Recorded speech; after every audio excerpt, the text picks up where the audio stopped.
பொறுப்பாளர்களே, ஒன்றிய செயலாளர், நகர செயலாளர், பகுதி கழக செயலாளர், வட்டக்கழக செயலாளரே, வாரியந்து சிறப்பித்துக் கொண்டிருக்கின்ற கழகத்திலே பல்வேறு பொறுப்புகளை வகிக்கின்ற நிர்வாகிகளே, கூட்டணி கட்சியுடைய தலைவர்களே, நிர்வாகிகளே, தொண்டர்களே, மாலையை சேர்ந்த சகோதரிகளே, தொழிலாளர் நண்பர்களே, பத்திரிகையாளர் கூட நண்பர்களே, கழக உடன்பிறப்புகளே, அத்தனை பேருக்கும் என்னுடைய முதற்க நடிகழ்ந்த வணக்கத்தை உறுத்தாக்குகின்றேன். நான் அரை மணி நேரத்துக்கு முந்தைய வந்திருப்பேன். வர்ற வழியில் போக்குவரத்து நெரிசல் அதிகமாக இருக்குது. ஏன்னா வேணுமெனே திட்டமிட்டு விடியா திமுக அரசு நம்ம வர வழியெல்லாம் சரியா பாதுகாப்பு கொடுத்து போக்குவரத்தை ஒழுங்குபடுத்தல. ஆனா அவருடைய குட்டி அமைச்சர் அவர் போவதற்கு போக்குவரத்தெல்லாம் நிறுத்தி வழிவிடுறாங்க. ஒரு முன்னாள் முதலமைச்சர், எதிர்கட்சி தலைவர், பிரதான எதிர்கட்சி தலைவர், இன்றைக்கு தேர்தல் பிரச்சார கூட்டம் நடக்குது. மக்களுக்கு எவ்வித பிரச்சனையும் இல்லாமல், போக்குவரத்து நெரிசல் இல்லாமல் நம்முடைய காவல்துறை அதிகாரிகள் அதை ஒழுங்குபடுத்தி இருந்தால் மக்களுக்கும் பிரச்சனை இல்லை, நாமும் எளிதாக உங்களை முன்கூட்டியே சந்திச்சிருக்கலாம். இன்றைய தினம் நம்முடைய வெற்றி வேட்பாளர் அறிவிச்சார் டாக்டர் ஜி பிரேம்குமார் அவர்களுக்கு 2 லட்சத்திலே வாக்களியுங்கள். ஒரு இளைஞர் ரேடியாலஜி படிச்சிருக்கார், டாக்டர் பட்டம், மருத்துவர், சிறந்த பண்பாளர், உழைப்பாளி. உங்களுடைய குரல் நாடாளுமன்றத்திலே ஒலிக்க டாக்டர் பிரேம்குமார் அவர்களுக்கு 2 லட்சத்தில் வாக்களியுங்கள்.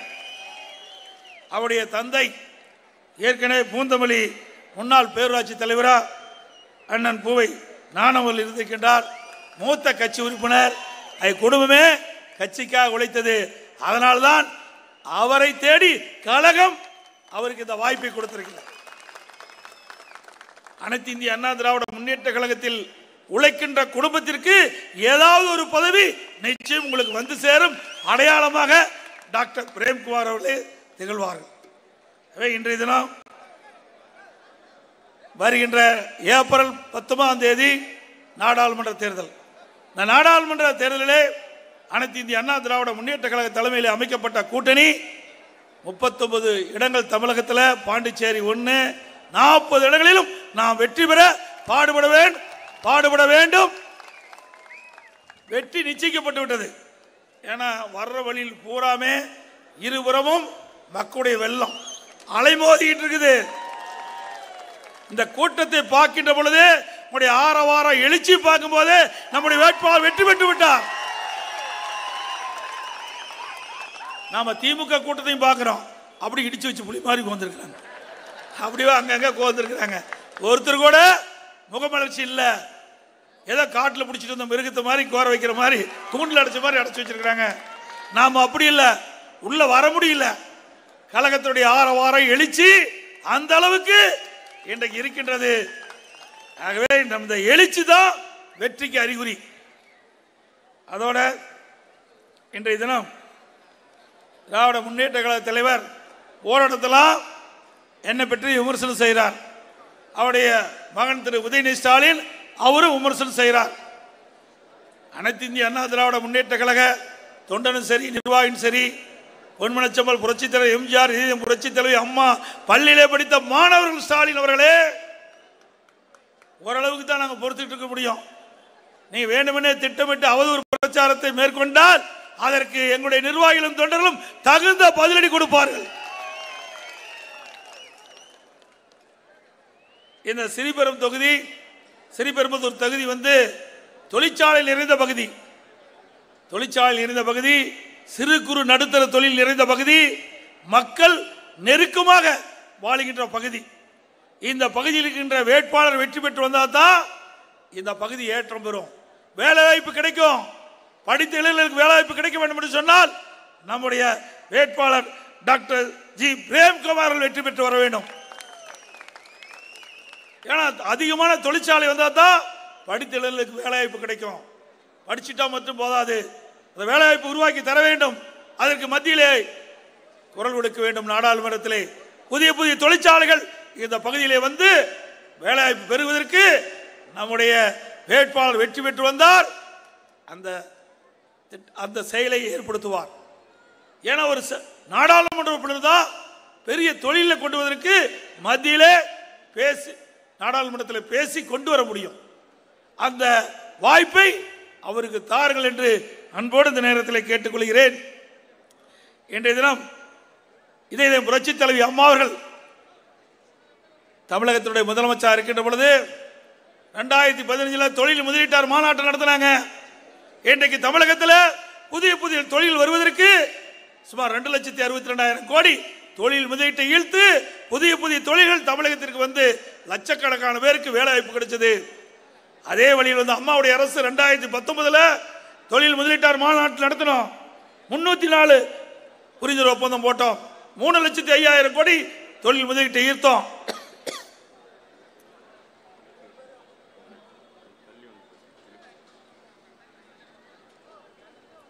கிட்டத்தட்ட 10 லட்சம் பேருக்கு வேலை வாய்ப்பு கிடைச்சது. 5 லட்சம் பேருக்கு நேரடி வேலை வாய்ப்பு, மறைமுகமாக 5 லட்சம் பேருக்கு. இது அனைத்து இந்திய அண்ணா திராவிட முன்னேற்ற கழகம் ஆட்சி இருக்கின்ற பொழுது படித்த இளைஞர்களுக்கு வேலை வாய்ப்பு உருவாக்கி தந்தோம்.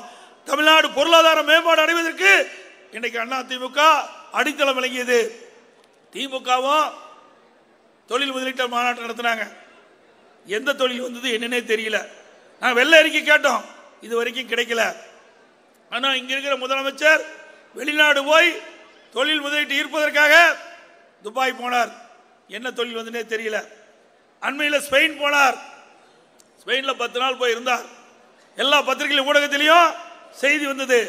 ஸ்பெயினுக்கு போய் தொழில் முதலீட்டு ஈர்த்து தமிழ்நாட்டுக்கு தொழிற்சாலை வருவதற்காக சென்றார் என்று பத்திரிகையிலையும் ஊடகத்திலையும் செய்தி வந்தது. ஸ்பெயினே பொருளாதாரத்தில் சரிவடைந்து இருக்குது. அங்க போய் தொழிலதிபர் சந்தித்து புரிந்துணர்வு ஒப்பந்தம் போடுவதாக பத்திரிகை செய்தி. ஆனா நடந்தது என்ன? தமிழ்நாட்டை சேர்ந்த தொழிலதிபர்கள் ஸ்பெயினுக்கு வரவழைச்சு அங்க புரிந்துணர்வு ஒப்பந்தம் போட்டிருக்காங்க. எப்படி நாடகம் பாருங்க, எப்படி எல்லாம் மக்களை ஏமாத்துறாங்க பாருங்க. ஏன் இங்கேயே சென்னைக்கு வரவழைச்சிருந்தா தமிழ்நாட்டில் இருக்கின்ற தொழிலதிபர் இங்கேயே வந்து புரிந்துணர்வு ஒப்பந்தம் போட்டிருப்பாங்க. ஆனா இவர் எதற்காக ஸ்பெயின் போனாருன்னு தெரியல. அங்க போய் தொழில் முதலீட்டை ஈர்ப்பதற்கு சொல்லி தமிழ்நாட்டில் இருக்கின்ற தொழிலதிபர்களை ஸ்பெயினுக்கு அழைத்து அங்க புரிந்துணர்வு ஒப்பந்தம் போட்ட முதலமைச்சர் தான் திராவிட மாடல் ஆட்சி செய்கின்ற முதலமைச்சர் ஸ்டாலின் அவர்கள். அது மட்டுமல்ல, எல்லா மக்களுக்கும் சந்தேகம் என்னன்னா, அண்மையில் ஒரு 6 மாசத்துக்கு முந்தி நினைக்கிறேன், நிதியமைச்சர் திரு பழனிவேல் தியாகராஜன் அவர்கள் ஆடியோல ஒரு கருத்தை தெரிவித்தார். திரு சபரீஸ்வரன் யாருன்னா திரு ஸ்டாலினுடைய மருமகன், உதயநிதி ஸ்டாலின் திரு ஸ்டாலினுடைய மகன். திரு சபரீஸ்வரனும் திரு உதயநிதி ஸ்டாலினும் 30,000 கோடியை 2 ஆண்டு காலத்தில் சம்பாதித்து அந்த பணத்தை என்ன செய்வது என்று தெரியாமல் திகைத்துக் கொண்டிருப்பதாக ஆடியோவில் செய்தி. இதுவரைக்கும் ஒரு பதிலே காணோம். ஆக மக்களுக்கு இருக்கின்ற சந்தேகம், நீ ஸ்பெயின் நாட்டிற்கு சென்றது தொழிலை ஈர்க்கவா முதலீடு செய்யவா அப்படின்னு ஒரு சந்தேகம் வந்துட்டு ஸ்டாலின் அவர்களே. 30,000 கோடி 2 ஆண்டுகளில் கொள்ளையடிச்சிருக்கிறாங்க, ஊழல் புரிஞ்சிருக்கிறாங்க. அவருடைய முதலமைச்சர் பேசும்போதெல்லாம் சொல்றாரு, இந்தியாவிலேயே முதன்மை மாநிலம் தமிழ்நாடு, எல்லா துறையிலும் முதன்மையாக விளங்கிட்டு இருக்குன்னு சொல்லி. எதுல விளங்கிட்டு இருக்குது? ஊழல் செய்வதில் முதல் மாநிலம், போதைப்பொருள் விற்பனையில் முதல் மாநிலம், இந்தியாவிலேயே கடன் வாங்குவதிலே முதல் மாநிலம் தமிழ்நாடு. அதிகமான கடன் வாங்கியிருக்காங்க, 3 லட்சம் கோடி கடன் வாங்கியிருக்கிறாங்க.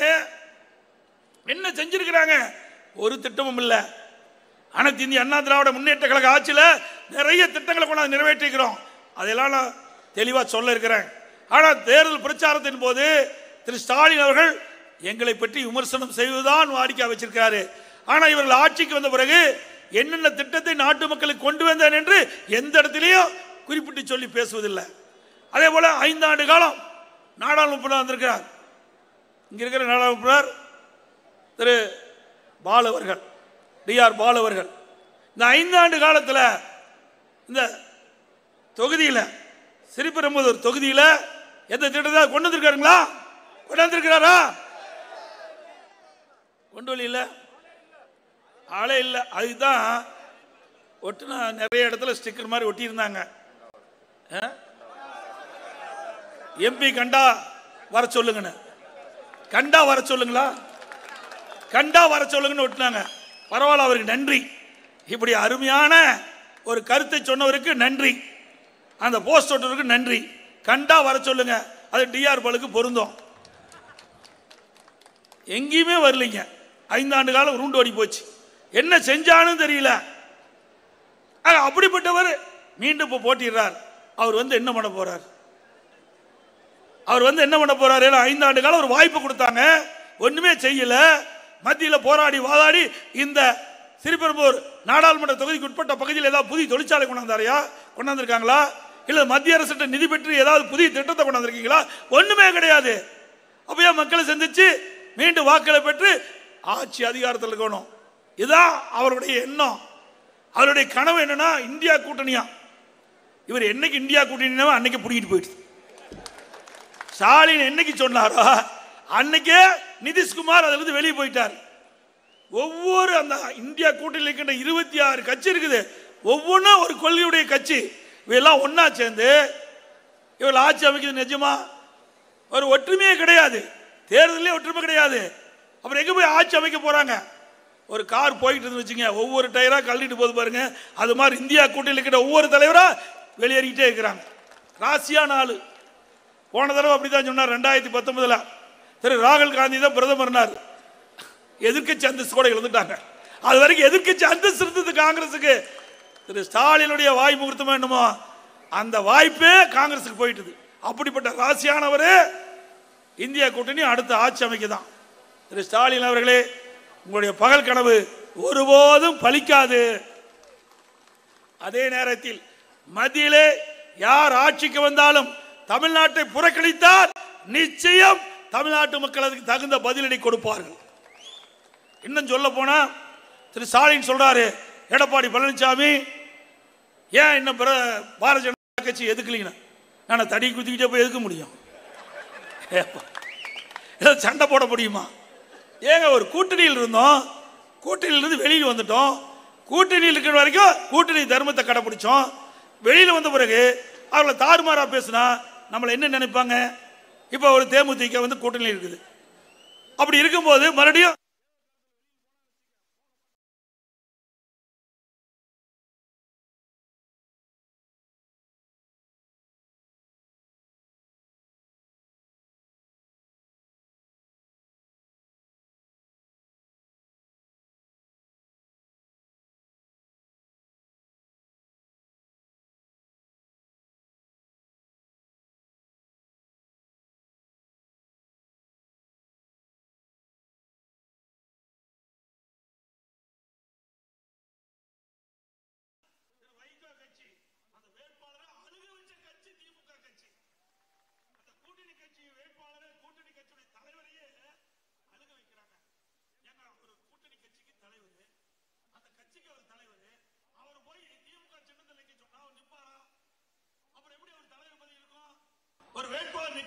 சொன்னால் திமுக சின்னத்தில் நிற்க வேணும்னா அவர் ராஜினாமா பண்ணிட்டு திமுக உறுப்பினர் வந்த பிறகுதான் நிற்க முடியும்.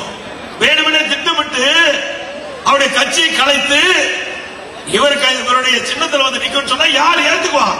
அவர் பேசுறாரு, நான் செத்தாலும் நிக்க மாட்டேன்னாரு. நான் செத்தாலும் எங்க சின்னத்தில் தான் நிற்பாரு. அப்படி கூட்டணி கட்சி தலைவர்களை அவமானப்படுத்துகின்ற கட்சி திமுக கட்சி. கூட்டணி கட்சி தலைவர்களை இன்றைக்கு மதிக்கின்ற கட்சி அதிமுக கட்சி. எல்லா பத்திரிகை ஊடகத்திலும் போட்டாங்க, அதிமுக பேச்சுவார்த்தை நடத்தல, எந்த கூட்டணியும் வரல, ஒண்ணுமே நடக்கலன்னு. ஒரு மாசமா கூட்டணி பேசிக்கிட்டே இருந்தாங்க. ஆனா அதிமுக 20ஆம் தேதி நம்முடைய கூட்டணி கட்சி கூட்டணி கட்சி தலைவர்களை அழைத்து தலைமைச் செயலகத்தில் ஒப்பந்தம் போட்டு அன்றைய தினமே முதலாக தமிழ்நாட்டிலே வேட்பாளரை அறிவித்த ஒரே கட்சி அதிமுக கட்சி. அதிக இடங்களில் போட்டியிடுவதும் அனைத்து இந்திய அண்ணா திராவிட முன்னேற்ற கழகம் தான். திரு ஸ்டாலின் அவர்களே, நீங்க கூட்டணி பலம் பலங்கிறீங்க. வருகின்ற தேர்தலில் யாருடைய பலம் அதிகம் என்பதை மக்கள் நிரூபித்து காட்டுவார்கள். பொன்மனச்செம்மல் புரட்சி தலைவர் எம்ஜிஆர், புரட்சி தலைவி அம்மா இருவரும் தலைவர்கள் இந்த கட்சியை கட்டி காத்து நாட்டு மக்களுக்கு எண்ணற்ற நன்மைகளை செய்திருக்கின்றார்கள். அதனால இந்த கட்சி யாராலையும் அளிக்க முடியல. சில பேர் எண்ணினார்கள் இந்த கட்சியை தீய சக்தி திமுகவோடு சேர்ந்து கட்சியை முடக்க வேண்டும் உடைக்க வேண்டும் என்று எண்ணினார்கள். அத்தனையும் இங்கே இருக்கின்ற நிர்வாகிகள் துணையோடு தவறு முறையாக்கிறோம். இருக்கின்ற ஒவ்வொரு தொண்டனும் இன்றைக்கு ரத்தத்தை வியர்வையாக சிந்தி உழைக்கின்ற தொண்டன். இந்த தொண்டன் இருக்கின்ற வரை அனைத்து இந்திய அண்ணா திராவிட முன்னேற்ற கட்சி எந்த கொம்பனாலும் தொட்டு பார்க்க முடியாது. இந்த உயிரோட்டம் உள்ள கட்சி, உணர்வுபூர்வ கட்சி. இது அனைத்து இந்திய அண்ணா திராவிட முன்னேற்ற கழக தொண்டன் உழைப்பால் இன்றைக்கு நின்று கொண்டிருக்கின்றார். எவருடைய உழைப்பிலே வாழல்ல. பொன்மனச்சம்பல் புரட்சி தலைவர் எம்ஜிஆர், புரட்சி தலைவி அம்மா இருவரும் தலைவர்கள் வகுத்து தந்த பாதையிலே அண்ணா திமுக வீடு நடை போட்டுக் கொண்டிருக்கிறது. ஸ்டாலின் அவர்களே, உங்களை போல வாரிசு அரசியல் அண்ணா திமுக கிடையாது. யார் உழைக்கின்றார்களோ, யார் தலைமைக்கு விசுவாசமாக இருக்கின்றார்களோ அவர்கள் உச்சபட்ச பதவிக்கு வருவார்கள். உங்களுடைய கட்சியில் வர முடியுமா? யாராவது வர முடியுங்களா அந்த கட்சியில? திரு கருணாநிதி, திரு ஸ்டாலின், உதயநிதி வந்துட்டு இருக்காரு. அவர் வரப்போறதில்ல, பாதியிலே போயிடுவாரு. அதுக்கு பிறகு உதயநிதியா, அவர் இன்பநிதியா? என்னையா இது மன்னர் பரப்பையா? பட்டா போட்டு கொடுத்துருக்கிறதா? ஏன் இங்க கோந்திருக்கிற ஒருவர் வரக்கூடாதா? நான் இப்ப வந்திருக்கிறேன். எனக்கு முன்னால இங்கே முன்னாலே வந்திருக்க யார் வேணாலும் வரலாம். இது ஜனநாயக கட்சி. மேடையில் வீட்டுக்கு யார் வேணாலும் வரலாம். ஒரு சாதாரண தொண்டர் கிளை செயலாளர், கட்சியுடைய பொதுச் செயலாளர் வந்து ஒரே கட்சி அனைத்து அண்ணா திராவிட முன்னேற்ற கழகம் சொன்னதான். ஒரு கிளை செயலாளர் தமிழகத்தினுடைய முதலமைச்சர் வந்திருக்காங்க, அது அனைத்து இந்திய அண்ணா திராவிட முன்னேற்ற கழகத்தில் தான் இருக்கு, வேற எந்த கட்சியிலும் இல்ல. ஒரு தொண்டர் நீங்க உயர்ந்த பதவிக்கு வர முடியும். இந்த அண்ணா திமுக கட்சியில் ஒண்ணுதான் நடக்கும். ஆகவே இன்றைக்கும் மக்கள் நம்ம கட்சியை நேசிக்கிறாங்க. 10 ஆண்டு காலம் 2019 2011 27 வரைக்கும் ஒரு பொற்கால ஆட்சி அண்ணா திமுக ஆட்சி, ஒரு பொற்கால ஆட்சி. அதை பார்த்து திரு ஸ்டாலின் சொல்றாரு, இந்த 10 ஆண்டு அண்ணா திமுக ஆட்சி ஒரு இருண்ட ஆட்சின்னு சொல்ற. நீ என்னையா செஞ்ச? நான் சொல்றதெல்லாம் பட்டியலிட்டு சொல்றேன். அனைத்து இந்திய அண்ணா திராவிட முன்னேற்ற கழகம் 10 ஆண்டுல அம்மா இருக்கின்ற போது என்னென்ன திட்டங்களை கொண்டு வந்தோம், அம்மா மறைவுக்கு பிறகு நான் என்னென்ன திட்டத்தை கொண்டு வந்தேன் என்று புள்ளி விவரத்தோடு சொல்றேன். நீயும் இங்க தேர்தல் பிரச்சாரம் வரும்போது அதை சொல்லு. இல்ல சரக்கு இருந்தா தானே, சட்டையில் இருந்தா தானே ஆப்பையில் வரும். அங்க ஒண்ணுமே இல்லையே, காலி. அவரும் காலி, தமிழ்நாடு நிதியும் காலி. அது மட்டும் இல்ல, எப்ப பார்த்தாலும் குழு போட்டுருவார். ஒரு திட்டத்தை அறிவிப்பார், ஒரு குழு போட்டுருவார். 52 குழு போட்டிருக்காங்க. எந்த ஆட்சியாவது இருக்குதா? இந்தியாவில் எந்த மாநிலத்திலும் இப்படி குழு போட்டதே கிடையாது. ஏதோ 1-2 குழு போடுவாங்க முக்கியமானதுக்கு. இந்த அரசாங்கம் திராவிட மாடல் அரசாங்கம் இல்ல, குழு அரசாங்கம். குழு போட்டு அதோட முடிஞ்சு போச்சு, அடுத்ததுக்கு போயிடுவார். இன்னொன்னு போடுறார், நீங்கள் நலந்தானான்னு. எங்க நாட்டு மக்கள் நலமாக இருக்கிறாங்க.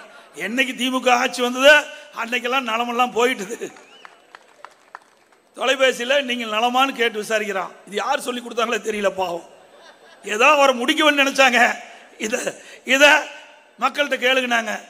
இன்றைக்கு தமிழ்நாட்டில் விலைவாசி உயர்ந்து போச்சு, சட்ட ஒழுங்கு சீர்குலைஞ்சு போச்சு, போதைப் பொருள் விற்பனை, எங்கே பார்த்தாலும் ஊழல், இன்றைக்கு வேலைவாய்ப்பு இல்லாத இளைஞர் திண்டாட்டம். இப்படிப்பட்ட நேரத்தில் நீங்கள் நலமான்னு கேட்டா நீங்களாம் நலமா இருக்கிறீங்களா சொல்லுங்க. இந்த ஸ்டாலின் காதுக்கு ஏற்ற மாதிரி சொல்லணும் சத்தமா, நீங்களே நலமா? எனக்கு முன்ன நான் அதுக்கு பின்னாடி வரேன்ப்பா. எனக்கு முந்தி நீ முந்திக்கிட்ட. அந்த அளவுக்கு உள்ள குமரல் இருக்குது மக்கள்கிட்ட. இந்த ஆட்சி மீது கொந்தளிப்பு இருக்குது, குமரல் இருக்குது. அதுதான் நான் பேசுறதுக்கு முன்னே நம்முடைய தொண்டர் பொதுமக்கள் அவருடைய குமரலை வெளிப்படுத்தி இருக்கிறார்.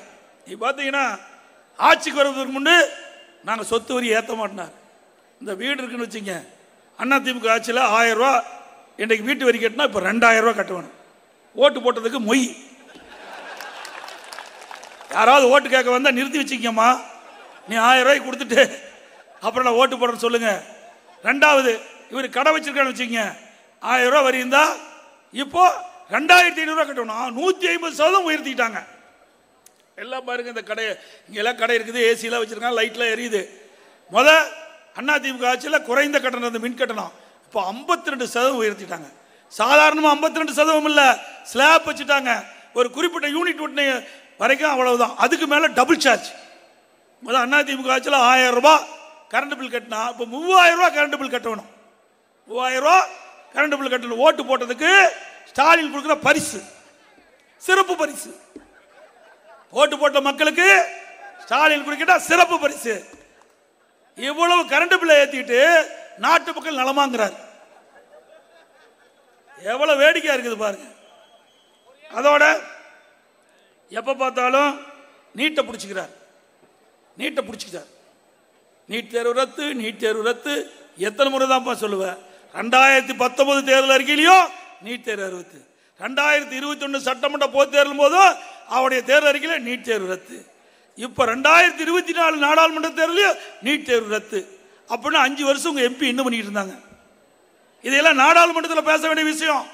தமிழ்நாட்டு மக்கள் 2019 திமுக கூட்டணி சேர்ந்தவர்கள் 38 பேர் தேர்ந்தெடுத்து அனுப்பிச்சாங்க. திமுக கூட்டணி சேர்ந்த வேட்பாளர் 38 பேர் தேர்வு செஞ்சு நாடாளுமன்றத்துக்கு அனுப்பிச்சாங்க. அங்க போய் பேச வேண்டியதானே? எப்ப பார்த்தாலும் மைக்க கண்டா போதும், கூட்டத்தை கண்டா போதும், நீட் தேர்வு ரத்து, நீட் தேர்வு ரத்து. பேச வேண்டிய இடம் இங்க இல்லையா? நாடாளுமன்றம். அங்க போய் பேசு, அங்க போய் அழுத்தம் கொடு. அப்பதான் நீட் தேர்வு ரத்து செய்ய முடியும்.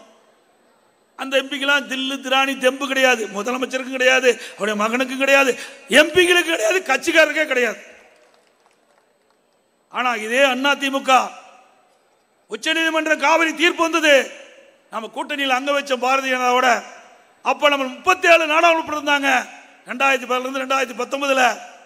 அப்ப அந்த தீர்ப்பை அமல்படுத்துவதில் காலதாமம் செஞ்சாங்க பாரதிய ஜனதா அரசாங்கம். உடனே நம்ம நாடாளுமன்ற உறுப்பினர் நம்முடைய கட்சியுடைய தலைமையினுடைய ஆலோசனை ஏற்று நாடாளுமன்றத்தை 22 நாட்கள் முடக்கினாங்க. 22 நாட்கள் முடங்குச்சு. இந்தியாவே சம்பிச்சது.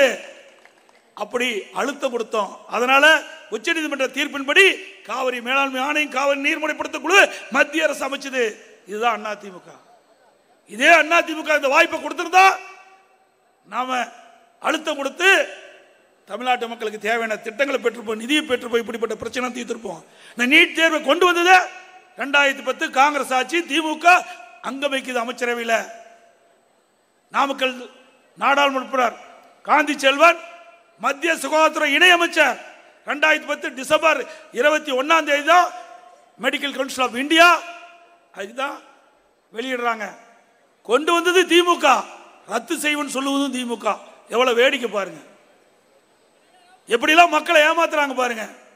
கிராமத்தில் சொல்லுவாங்க, பொய்ய பொருந்துற மாதிரி பேசினா மெய்ய திருன்னு முழிக்குமா. பொய்ய பொருந்துற மாதிரி பேசினா மெய்ய திருன்னு முழிக்குமா. மெய்யினா உண்மை. அப்படி திரு ஸ்டாலின் அவர்களும் அவருடைய மகன் உதயநிதி ஸ்டாலின் அவர்களும் திருப்பி இதை சொல்லி சொல்லி மக்களை ஏமாற்றுகின்ற ஒரு நாடகம் இனி பலிக்காது திரு ஸ்டாலின் அவர்களே. அது மட்டும் இல்ல, இந்த நீட் தேர்வை ரத்து செய்ய வேண்டும் என்று சொல்லி பல லட்சம் பேருக்கு தமிழ்நாடு பூரா கையெழுத்து வாங்கினாங்க. அப்படி கூட்டணி கட்சி தலைவர்கிட்டும் கையெழுத்து வாங்கினாங்க. இதை வாங்கி சேலத்தில் திமுக மாநில இளைஞர் மாநாடு நடந்தது. அந்த மாநாட்டில் கொண்டாந்து பெட்டியில் வச்சிருந்தாங்க. அப்போ திரு ஸ்டாலின் பேச ஆரம்பிச்சதுதான் அதில் இருக்கிற பெட்டியில் இருக்கிற அந்த கையெழுத்து வாங்கிய மனுக்கெல்லாம் அப்படியே காத்துல பறந்து போய் அங்கே அமர்ந்திருந்த காலுக்கடி விழுந்து மிதிப்பட்டு குப்பை தொட்டிக்கு போயிடுது. இதுதான் நீட் தேர்வு ரத்து செய்கிற லட்சணம். எப்படியெல்லாம் நாட்டு மக்களை ஏமாற்றா என்பதை எண்ணி பார்க்க வேண்டும். அதே வேளையில் அனைத்து இந்திய அண்ணா திராவிட முன்னேற்ற கழக அரசு இருக்கின்ற பொழுது, நான் முதலமைச்சர் இருக்கின்ற பொழுது, அரசு பள்ளியிலே படிக்கின்ற மாணவ செல்வங்கள் அவர்கள் மருத்துவ கல்வி கிடைக்க வேண்டும், பல் மருத்துவராக வேண்டும், ஏழை மாணவர்களும் அந்த நிலைக்கு வர வேண்டும் என்ற காரணத்தினாலே அம்மாவுடைய அரசு 7.5% உள் இடஒதுக்கீடை கொண்டு வந்து சட்டம் இயற்றப்பட்டு அமுல்படுத்தப்பட்டு அதன் மூலமாக 2160 பேர் எம்பிபிஎஸ் படிக்கிறாங்க, பல் மருத்துவராக படிக்கிறாங்க. அது மட்டும் இல்ல, இந்த 7.5% உள் இடஒதுக்கீட்டில் இடம் கிடைத்த பிறகு மருத்துவ கல்வி கட்டணம் வசதி இல்லை. மருத்துவ கல்வி கட்டணத்துக்கு வசதி கிடையாது. அப்படி வசதி இல்லாத இருக்கிற காரணத்தால அந்த இடஒதுக்கீட்டில் இடம் கிடைச்சாலும் அந்த கல்வி கற்க முடியாத ஒரு சூழ்நிலை என்னுடைய கவனத்துக்கு வந்தவுடன் 7.5% உள் இடஒதுக்கீடு கிடைத்த எம்பிபிஎஸ் சரி, பல் மருத்துவம் சரி, அனைவருக்கும் அந்த கல்வி கட்டணம் முழுவதும் அரசாங்கமே செலுத்த என்ற உத்தரவை போட்டு நடைமுறைப்படுத்தும். இதுதான் சாதனை. இப்படி ஒரு சாதனையாவது உங்களால் சொல்ல முடியுமா திரு ஸ்டாலின் அவர்களே? எவ்வளவு திட்டத்தை நான் கொண்டாந்துருக்கிறோம், கொஞ்சம் நஞ்சமா? இன்றைக்கு போதைப் பொருள் விற்காத இடமே இல்லை, எல்லா இடத்துலையும் போதைப் பொருள் விற்பனை. ஒரே ஒரு உதாரணம், திமுக தலைவர் தான் முதலமைச்சர், காவல்துறை இன்றைக்கு அந்த மானிய கோரிக்கை நடந்துட்டு இருக்குது. அந்த மானிய கோரிக்கையில் அந்த கொள்கைகளுக்கு குறிப்பிட்டிருக்காங்க. ஆயத்தரவை மதுவிலக்கு பிரிவு அதில் குறிப்பிட்டிருக்காங்க. 22ஆம் பக்கத்தில் குறிப்பிட்டிருக்காங்க. பள்ளிக்கரியில் கல்லூரிக்கரியில் 2138 பேர் கஞ்சா விற்றதாக கண்டுபிடிக்கப்பட்டது. பள்ளிக்கரியில் கல்லூரிக்கரியில் 2138 பேர் கஞ்சா விற்பனை செய்தாக கண்டுபிடிக்கப்பட்டது. கைது செஞ்சது எவ்வளவு? 148 பேர். கைது செஞ்சது 148 பேர். மற்றெல்லாம் எங்கே போனாங்க? எல்லாம் திமுக காரன். அப்புறம் எங்கே போய் கஞ்சா ஒழிக்க முடியும்? எல்லாமே திமுக காரங்க. இப்போ ஒரு டிஜிபி இருந்தார் சைலேந்தர் பாபுன்னு, அவர் கஞ்சா ஆப்ரேஷன் சொல்லி 1.0, 2.0, 3.0, 4.0 அழகா ஓ போட்டுக்கிட்டே ரிட்டையர் ஆகி போயிட்டார். கடைசி வரைக்கும் கஞ்சா ஆப்ரேஷனு ஓ போட்டுக்கிட்டே போயிட்டார். அப்படிதான் திமுக ஆட்சி இருக்குது. இதுதான் நிலைமை. அதோட அயலக அணின்னு ஒன்று வச்சிருக்கிறாங்க. எங்கேயாவது தமிழ்நாட்டில் அயலக அணின்னு ஏதாச்சும் உண்டா? திமுகவில் தான் அயலக அணி இருக்குது. ஏன்னா இந்த போதைப் பொருள் கடத்துவதற்காக அயலக அணி வச்சிருப்பாங்க போல் தெரியுது. அப்படிதான் மக்கள் பேசிக்கிறாங்க.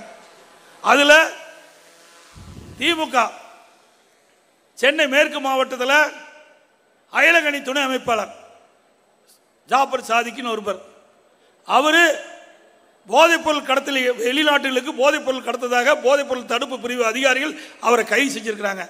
அவர் யார் தெரியுங்களா? இவர் தான். யாரோட இருக்கிறாங்க? யாரோட இருக்கிறாரு? யாரோட இருக்கிறாரு? இது வரைக்கும் பதிலே இல்லை. போட்டோ எடுக்க வேண்டியதுதான், யாரும் இல்லை. எங்கிட்ட கூட நிறைய பேர் போட்டோ எடுக்கிறாங்க. ஆனா அந்த கட்சியில பொறுப்புல இருக்கிறார் ஒருத்தர், அதுதான் பிரச்சனை.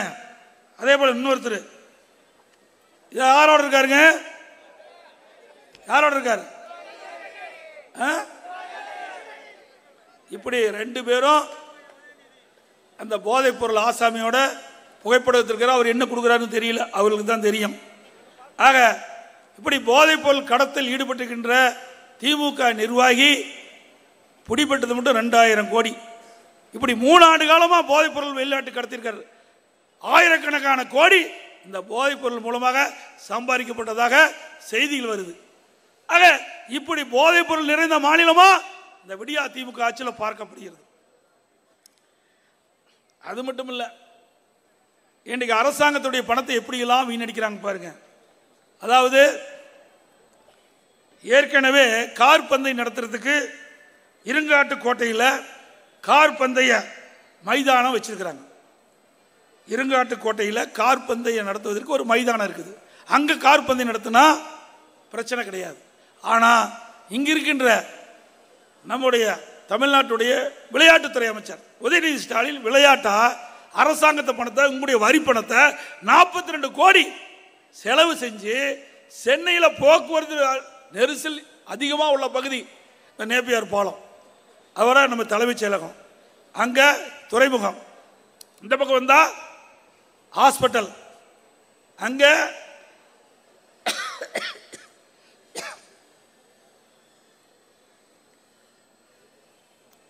சென்ட்ரல் ரயில் நிலையம், இப்படி மருத்துவமனை அதிகமாக இருக்கிற பகுதி, துறைமுகம் இருக்கின்ற பகுதி, ரயில்வே நிலையம் இருக்கின்ற பகுதியில் கார் பந்தயம் நடத்துவதற்காக 42 கோடி செலவு செஞ்சிருக்காருங்க. நீதிமன்றம் வரைக்கும் போய் நின்று போச்சு. ஏங்க யார்கிட்ட போனால் யார் செலவு செய்யறது? நீ வேணா கார் பந்தயம் நடத்தணும், ஏதோ ஒரு பக்கம் போய் நடத்த யார் வேணாங்கிறா? 42 கோடி வீணடித்து தான் மிச்சம். எப்படியெல்லாம் ஊதாரித்தனமாக இந்த அரசு செலவு செய்வதை நீங்கள் எண்ணி பார்க்க வேண்டும். அது மட்டும் இல்லை, அவருடைய அப்பாவுக்கு நினைவு மண்டம் கட்டினார். ரைட், கட்ட வேண்டியதுதான். திமுக தலைவர் அவருடைய மரியாதை செலுத்த கட்சியினுடைய நிலைப்பாடு. ஆனால் அவருக்கு எழுதாத பணாவை கடலில் கொண்டு வைக்க வேணுமா? யார்கிட்ட பணத்தை கூட கடல் வைக்கிற? வேணா உங்கள் கட்சி அலுவலகத்தில் வச்சுக்க, யார் வேணாங்கிறா? சரி, அப்படியே பேனா வைக்கணும்னா அது எழுதாத பணத்தை எங்கே வச்சா என்ன? ஒரு தந்தை நினைவிடத்துக்கு முன்னாடியே ஒரு 2 கோடியில் ஒரு பேனா வச்சுட்டு போ. இதையெல்லாம் மக்களுடைய வரி பணங்க. ஏழை எளிய மக்கள் இன்றைக்கு உழைத்து, நாட்டு மக்கள் உழைத்து வரி கட்டுற பணத்தில் என்னுடைய அப்பா பேரை வைப்பதற்காக எழுதாத பேனாவை கடலில் கொண்டு வைக்கிறாங்க. யார் ஏற்றுக்கிறது? இதெல்லாம் கேட்டால் ஒரு கோபம். ஆக மக்களுடைய வரி பணத்தை எப்படி ஊதாரித்தனமாக செலவு செய்ய என்பதை நீங்கள் எண்ணி பார்க்க வேண்டும். இங்கே பார்த்தீங்களா, கிளாம்பாக்கம் பேருந்து நிலையம், இது அதிமுக ஆட்சியில் கொண்டு வந்தது. நாம் கொண்டு வந்த திட்டத்துக்கு இவர் போய் திறந்துக்கிட்டு இருக்கார். நாம் பெற்ற பிள்ளைக்கு இவர் பேர் வச்சுக்கிட்டு இருக்கார். கொடுமைப்பா. கஷ்டப்பட்டு நிதி ஒதுக்கீடு செஞ்சு நாம் கட்டிக்கிட்டு இருந்தோம். கொரோனா வந்தனால அப்படியே ஸ்லோவாகி போச்சு. திமுக ஆட்சிக்கு வந்த பிறகு முழுமையாக அந்த பணி நிறைவேறாமல் அவசரமாக அது அப்பாவுடைய சிலை அங்கே வைக்க வேண்டும் என்பதற்காக அந்த கிளாம்பாக்கம் பேருந்து நிலையத்தை துவக்கி மக்கள் மிகுந்த கஷ்டத்துக்குள்ளாக இருக்கிறாங்க. எல்லாரும் பேச ஆரம்பிச்சிட்டாங்க. ஒரு நிர்வாக திறமையற்ற அரசாங்கம். உண்மையிலேயே ஏன் 1 மாதம் கழிச்சு இந்த கிளாம்பாக்கம் பேருந்து நிலையத்தை முழுமையாக பணி நிறைவு பெற்ற பிறகு திறந்திருக்கலாமே? மக்கள் கஷ்டப்பட்டுருக்க மாட்டாங்களே? அதை பற்றியெல்லாம் அவருக்கு கவலையே இல்லை. அவ அப்பா சிலை அங்கே வைக்க வேணும், அதுக்காக அவசரமாக அங்கே அந்த பேருந்து நிலையத்தை துவக்கி அந்த பேருந்து நிலையத்துடைய கட்டமைப்பே வீணாக போச்சு.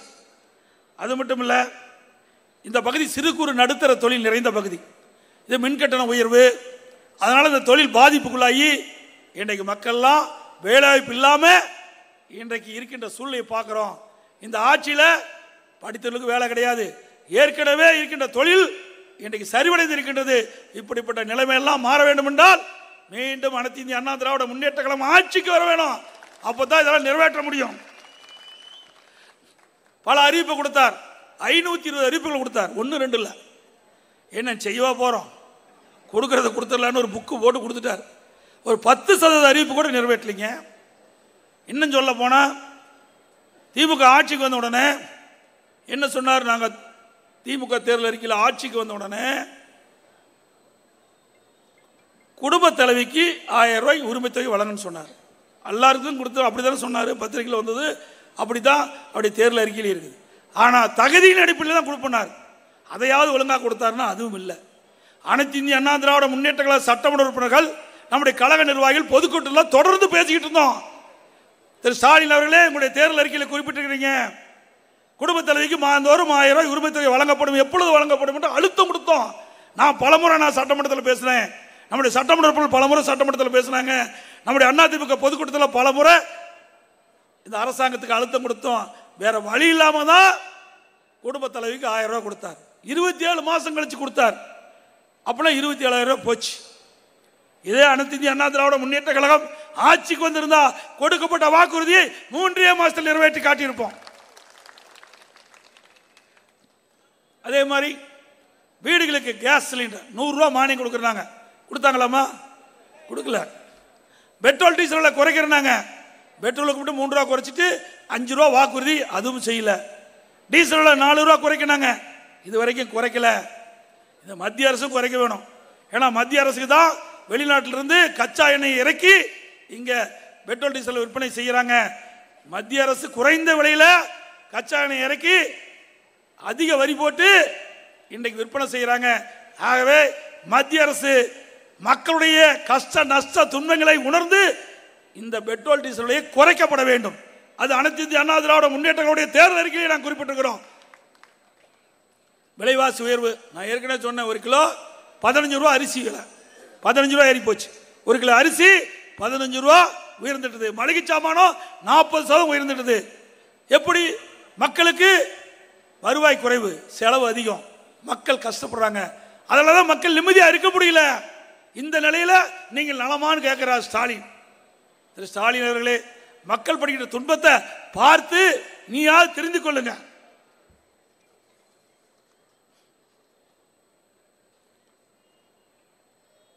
திரு ஸ்டாலின் அவர்கள் அண்மையில் ஸ்பெயின் நாட்டுக்கு சென்றார். பத்திரிகையில் ஊடகத்திலும் பார்த்தோம். அது என்னன்னா, ஸ்பெயினுக்கு போய் தொழில் முதலீட்டுக்கு போனாராம். ஸ்பெயின் நாட்டிலே பொருளாதாரம் சரிவடைஞ்சு கிடக்குது. அங்கே போய் தொழில் முதலீட்டு ஈர்க்க போறேன்னு சொல்லி தமிழ்நாட்டுக்கின்ற தொழிலதிபரை ஸ்பெயினுக்கு வர சொல்லி அங்கே புரிஞ்சு ஒப்பந்தம் போட்டிருக்காரு. யாரை ஏமாத்துற வேலை? சிந்திச்சு பாருங்க, எப்படிலாம் ஏமாத்துறாங்கன்னு பாருங்க. ஸ்பெயின் நாட்டிற்கு எதுக்கோ போயிருக்காரு, ஆனால் தொழில் முதலீட்டை ஈர்ப்பு சொல்லி தமிழ்நாட்டில் இருக்கிற தொழிலதிபரை அங்கே ஸ்பெயினுக்கு அழைச்சு அங்கே புரிந்துணர்வு ஒப்பந்தம் போட்டிருக்காங்க. இதுதான் ஸ்டாலினுடைய தந்திரம். நாட்டு மக்களை ஏமாற்றுகின்ற ஸ்டாலினுக்கு வருகின்ற தேர்தலில் தகுந்த பாடத்தை போட்ட வேண்டும் என்று அன்போடு கேட்டுக்கிறேன். இன்னொன்று சொல்றாரு, ரெடியா? உதயநிதி ஸ்டாலின் சொன்னார், திரு ஸ்டாலின் சொன்னார், உதயநிதி ஸ்டாலின் சொன்னார், நீட் தேர்வை ரத்து செய்ய முடியல, அதனால் மாணவர் பாதிக்கிறாங்க. இந்த எடப்பாடி பழனிசாமிக்கு சூடு சுரணை ஏதாவது இருக்குதான்னு கேட்டார். இப்போ நீ 5 வருஷம் நீ வந்து நாடாளுமன்ற ஆகி 5 வருஷம் ஆகி போச்சு, அடுத்த கட்ட தேர்தல் வந்துடுது. நீங்கள் ஆட்சிக்கு வந்து 3 வருஷம் ஆகி போச்சு. ஆட்சிக்கு வந்தோன்னா முதல் கையெழுத்து நீட் ரத்துன்னு சொன்னீங்க, நீட் ரகசியம் சொன்னீங்க, இது வரைக்கும் எதுவுமே செய்யலை. உங்களுக்கு போட்டு காட்டப்பா என்ன பேசுனாங்கன்னு. சூடு சொரணை வெக்கமானம் ஏதாவது இருக்குதா? வெக்கமானம் சூடு சொரணை எதுவுமே இல்லை. திராவிட முன்னேற்ற கழகம் ஆட்சிக்கு வந்ததுன்னா கண்டிப்பா நீட் தேர்வு ரத்து செய்யப்படும். எங்களுக்கு தெரியும் எப்படி ரத்து பண்ணணும்னு, நமக்கு தலைவருக்கு தெரியும். அதை சொன்னா கூட இந்த ஆட்சியாளர்கள் பாருங்க, எதுவுமே சொந்த புத்தியும் கிடையாது. நம்ம கிட்ட கேட்கறாங்க, அது எப்படி பண்ண சொல்லுங்க, அந்த ரகசியத்தை சொல்லுங்க, ரகசியத்தை சொல்லுங்க. ஒரே ஒரு ரகசியம் தான், அந்த ரகசியத்தை நான் இப்ப சொல்லிடுறேன். கொஞ்சமாச்சு வெக்கம் மானம் சூடு சொரணை, மாணவர்கள் மீது ஒரு நம்பிக்கை, மக்கள் நல்லா இருக்கணும், தமிழக மக்களோட உரிமைகள் பறி போக கூடாது அப்படின்னு நினைச்சா மட்டும்தான் போதும். அது நம்முடைய. ஆகவே நாங்க கேட்கிறோம், உங்களுக்கு வெக்கம் மானம் சூடு சுரணை ஸ்டாலினுக்கு உதயநிதிக்கு இருக்குதா? நீ கொடுக்கப்பட்ட வாக்குறுதி நிறைவேற்றினியா? கொடுக்கப்பட்ட வாக்குறுதி நிறைவேற்றினாரா? அப்பாவுக்கு மகனுக்கு வெக்கம் மானம் சூடு சுரணை இருக்குதா? இப்படி நாட்டு மக்கள் கேட்கிறாங்க. ஸ்டாலின் அவர்களே, இதுக்கு பதில் சொல்லுங்க.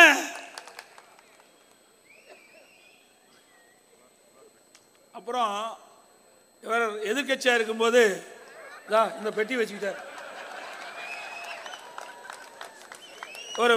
ஒரு திட்ட கண்டா ஒரு பெட்ஷீட்டை போட்டு கோந்துக்கிட்டு மக்கள்லாம் கூப்பிட்டு, உங்களுக்கு என்னங்க பிரச்சனை, மனுவா எழுதி இந்த பெட்டிகளை போடுங்க. மக்களும் ஆஹா ஸ்டாலினே நேரடியாக வந்துட்டாரு, இவர் ஆட்சிக்கு வந்த உடனே முதலமைச்சர் ஆயிடுவார், நம்முடைய பிரச்சனைலாம் தீர்ந்துரு அப்படின்னு மனு எழுதி பெட்டிகளை போட்டாங்க. அப்போ ஸ்டாலின் என்ன சொன்னார், நான் அந்த பெட்டியை பூட்டி பத்திரமா நான் கொண்டு வச்சுக்கிறேன், இதை ஏதோ தங்க இருக்கிற மாதிரி. ஆட்சிக்கு வந்த உடனே பூட்டை திறந்து பெட்டியை திறந்து உங்கள் மனுக்கள்லாம் எடுத்து பரிசீலனை பண்ணி உங்களுடைய குறையை தீர்ப்பேன். அப்படி யாருக்காவது குறை தீர்க்கலாம், நான் முதலமைச்சர் அறையில் இருப்பேன், என் கதவு திறந்தே இருக்கும், எப்போ வேணாலும் வரலாம், குறையை தீர்த்துக்கலான்னு சொன்னார். என்னப்பா குறை தீர்த்த? சாவி தொலைஞ்சு போச்சோ பொட்டியே காணாது போச்சோ தெரியல. எப்படியெல்லாம் மக்களை ஏமாத்துறாரு பாருங்க. இந்த பெட்டி எல்லாத்துக்கும் ஞாபகம் இருக்குல்ல? இதை வந்தா கேளுங்க. நம்முடைய மக்கள்லாம் பல பேர் தங்களுடைய பிரச்சனை எழுதி மனுவா போட்டாங்க. என்ன ஆச்சுங்க திரு ஸ்டாலின் அவர்களே, என்ன ஆச்சு உதயநிதி ஸ்டாலின் அவர்களே கேளுங்க. ஏன்னா எப்படியெல்லாம் மக்களை ஆசை வார்த்தை காட்டி மக்களை ஏமாற்றி வாக்களை பெற்று ஆட்சிக்கு வந்த அரசாங்கம் திமுக அரசாங்கம். இந்த சதுரங்க வேட்டையில் தான் சொல்லுவாங்க, ஒருத்தர் ஏமாற்றணும்னா ஆசை தூண்டணும்னு. அப்படி இந்த பொட்டி வச்சு மனு போட்டு ஆசை தூண்டி ஓட்டை வாங்கி ஓட்டு போட்ட மக்களுக்கு வேட்டு வச்சு தான் மிச்சம். இதுதான் திமுக. அதோட அனைத்து இந்திய அண்ணா திராவிட முன்னேற்ற கழக ஆட்சியில் இன்றைய தினம் ஸ்ரீபெரும்புதூர் தொகுதியில் நிறைய திட்டங்களை நாங்கள் நிறைவேற்றியிருக்கிறோம். இன்றைக்கி பார்த்தீங்கன்னா 146 கோடியில் மேடவாக்கத்தில் சுமார் 2.5 கிலோமீட்டரில் உயர்மட்ட மேம்பாலம் அமைச்சது அதிமுக. ஜிஎஸ்டி சாலை பல்லாவரத்தில் 83 கோடியில் உயர்மட்ட பாலம் கட்டி கொடுத்தோம். வண்டலூரில் சென்னை வெளிவிட்ட சாலை இணைப்பதில் 92 கோடியில் நிறைவேற்றி கொடுத்துருக்கோம். பல்லாவரம் துறைப்பாக்கம் இணைப்பு சாலை, ரேடியல் சாலை ஈச்சங்காடு சந்திப்பில் 2 பெரிய பாலங்கள் 64 கோடியில் செஞ்சிருக்கிறோம். வண்டலூர் கிளாம்பாக்கம் இடையே ஜிஎஸ்டி சாலையில் 55 கோடியில் உயர்மட்ட பாலம் கட்டி கொடுத்துருக்கோம். பாலாற்றின் குறுக்கே வாயலூர் பகுதியில் ஒரு தடுப்பணம் 33 கோடியில் கட்டி கொடுத்துருக்கிறோம். 20 கோடி மதிப்பீட்டில் மேற்கு தாம்பரம் சிடிஓ காலனியில் ஆண்டுதோறும் ஏற்பட்ட வெள்ள பாதிப்பினால மக்கள் கடுமையாக பாதிக்கிறாங்க. கட் அண்ட் கவர் அதை செஞ்சு அந்த பகுதியில் எவ்வளோ மழை பெஞ்சாலும் ஒரு சொட்டு தண்ணி கூட தேங்காமல் நாங்கள் அந்த திட்டத்தை நிறைவேற்றி கொடுத்துருக்குறோம். செட்டிலப்பாக்கம் பகுதியில் கட் அண்ட் கவரில் 17 கோடி அதே கல்வெட்டு அமைச்சு கொடுத்துருக்குறோம். 15 கோடி மதிப்பில் பல்லாவரம் பெரிய ஏரி கீழ்கட்டளை ஏரி தூர்வாரி நடவடிக்கை எடுத்துக்கிறோம். ரூபாய் 14 கோடி மதிப்பீட்டில் பீர்க்கன்கரணை ஏரி மேம்பாட்டு பணிகளை சிறப்பாக அமைத்து கொடுத்தது அதிமுக அரசு. முறையான பராமரிப்பு இல்லாத காரணத்தினால இன்றைக்கு கழிவுநீர் குட்டையாக மாறி போச்சு. இந்த ஆட்சியில் நிர்வாகம் கிடையாது. 25 கோடி மதிப்பீட்டில் செட்டிலப்பாக்கம் ஏரி பணிகள் ஆரம்பிக்கப்பட்டு ஆழப்படுத்தப்பட்டு தற்போது ஆம வேகத்தில் நடந்துட்டு இருக்குது. ரூபாய் 211 கோடி மதிப்பீட்டில் துவங்கப்பட்ட அனகாபுத்தூர் பம்பல் பகுதிக்கு பாதாள சாக்கடை திட்ட பணிகள் ஆம வேகத்தில் மந்தமாக நடந்துட்டு இருக்குது. 234 கோடி மதிப்பீட்டில் பெருங்குளத்தூர் ரயில்வே மேம்பாலம் அமைக்க பணி அதிமுக ஆட்சியில் துவங்கப்பட்டு அடிக்கல் நாட்டப்பட்டது. ஆமை வேகத்தில் நடந்து ஒரு பகுதி திறந்திருக்கிறாங்க, ஏனைய பகுதியெல்லாம் பணி நடந்துகிட்டு இருக்குது. எந்த திட்டமே முழுமையாக செயல்படுத்தலை. ஒரு செயலற்ற அரசாங்கம், ஒரு பொம்மை முதலமைச்சர் ஆண்டுகிட்டு இருக்கார். இதற்கெல்லாம் ஒரு விடுவி காலம் பிறக்க வேண்டும் என்று சொன்னால் நம்முடைய வெற்றி வேட்பாளர் டாக்டர் அவர்கள் இந்த இரட்டை சின்னத்திலே நிறுத்தப்பட்டிருக்கின்றார். அவருக்கு உங்களுடைய பொன்னான வாக்கினை இரட்டை சின்னத்திலே வாக்களித்து அவரை வெற்றி பெற செய்யுங்கள். டாக்டர் ஜி பிரேம்குமார் அவர்களுக்கு இரட்டை சின்னத்திலே வாக்களியுங்கள். நம்முடைய சின்னம் பொன்மனச்செம்மல் புரட்சி தலைவர் எம்ஜிஆர் சின்னம், மாண்பு அம்மாவின் சின்னம். தமிழர் உரிமை மீட்போம், தமிழ்நாடு காப்போம். தமிழர் உரிமை மீட்போம், தமிழ்நாடு காப்போம். நான் சொல்றத அப்படியே உரத்த குரலை திருப்பி சொல்லணுங்க. நான் சொல்றத திருப்பி உரத்த குரலை சொல்லணும். ஒற்றை விரலால் ஓங்கி அடிப்போம், ஒற்றை விரலால் ஓங்கி அடிப்போம், ஒற்றை விரலால் ஓங்கி அடிப்போம். விடியா திமுக ஆட்சியை விரைவில் வீட்டுக்கு அனுப்புவோம். விடியா திமுக ஆட்சியை விரைவில் வீட்டுக்கு அனுப்புவோம். வாக்களிப்பீர் இரட்டலைக்கே, வாக்களிப்பீர் இரட்டலைக்கே, வாக்களிப்பீர் இரட்டலைக்கே. நன்றி, வணக்கம்.